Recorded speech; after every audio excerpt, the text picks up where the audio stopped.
ইতিহাসটা হচ্ছে 1972 সালে আমাদের মূল যে সংবিধানে, সেই সংবিধানে এই ক্ষমতাটা ছিল সুপ্রিম কোর্টের উপরে।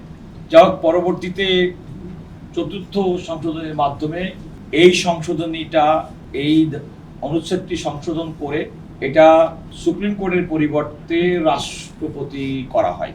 চতুর্থ সংশোধনী আপনারা নিশ্চয়ই জানেন, স্বাধীনতা পরবর্তীতে জনাব শেখ মুজিবুর রহমান সরকারের আমলে।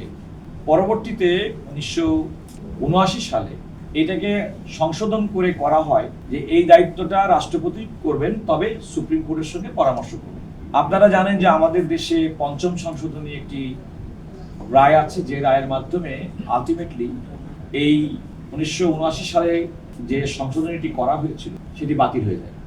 আবার পঞ্চদশ সংশোধনীর সময়, অর্থাৎ শেখ হাসিনা যখন প্রধানমন্ত্রী তার সরকারের সময়, এই সংশোধনীটি কিন্তু পুনরায় সংশোধন করে আলটিমেটলি এটা রাষ্ট্রপতির কাছে ন্যস্ত করা হয়।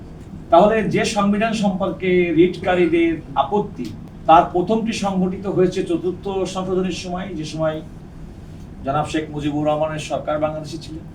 আবার পঞ্চদশ সংশোধনী, যে সংশোধনীর উপরে ভিত্তি করে এটি 72 সালের সংবিধানের বাইরে গিয়ে পুনরায় রাষ্ট্রপতির কাছে ন্যস্ত করা হয়েছে, যেটার বিরুদ্ধে রিট পিটিশন দায়ের হয়েছে, সেটিও কিন্তু বিগত শেখ হাসিনা সরকারের সময় হয়েছে। এই সংশোধনীটা চ্যালেঞ্জ করে এবং 2017 সালের একটা রুলস, সেটা চ্যালেঞ্জ করে আলটিমেটলি হাইকোর্টে রিট পিটিশন দায়ের করা হয়। আপনারা জানেন সেই রিট পিটিশনে এই চতুর্থ সংশোধনী, অর্থাৎ 2011 সালের সংশোধনী, এই দুটার পাশাপাশি যে রুলস চ্যালেঞ্জ করা হয়, আদালত এবং আর একটা প্রেয়ার করা হয় যে সুপ্রিম কোর্টের জন্য একটা স্বতন্ত্র সচিবালয় করা, এবং সেই স্বতন্ত্র সচিবালয় মর্মে একটা ডিরেকশন চাওয়া হয়েছিল, যে স্বতন্ত্র সচিবালয়ের ডিরেকশনও আদালত দিয়েছিল। এই রায়টি প্রকাশিত হয়েছিল 2রা সেপ্টেম্বর 2025 অন্তর্বর্তীকালীন সরকারের সময়। এবং আমরা এই যে রায়, এই রায়ের বিরুদ্ধে রাষ্ট্রের পক্ষ থেকে আপিল দায়ের করা হয়েছে, এবং সেই আপিলটি শুনানি না হওয়া পর্যন্ত আমরা একটা হাইকোর্টের রায়ের স্থগিতাদেশ চেয়েছি।